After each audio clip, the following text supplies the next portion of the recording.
আজকে দুপুরে রান্না করেছিলাম হচ্ছে রাইস কুকারে সাদা ঝরঝরে পোলাও। এটা হচ্ছে চাল ভাজার কোনো দরকার হয় না, এটা সম্পূর্ণটা রাইস কুকারেই করা যায় আর খুবই সহজে ঝামেলাবিহীন। যে রান্নাটার টেস্ট অক্ষুণ্ণ রেখে খুব সহজে করা যায় সেটাকে কেন আমি জটিল করব? জটিলতা আমার কখনোই পছন্দ না।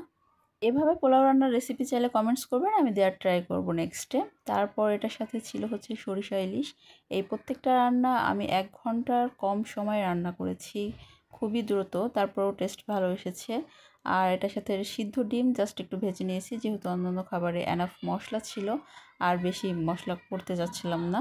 তারপর হচ্ছে এটা ব্রয়লার মুরগি ভুনা ছিল। আমার কাছে দেশি এবং সোনালী মুরগির থেকে ব্রয়লার মুরগিটাই বেশ মজা লাগে, এক একজনের টেস্ট এক এক রকম।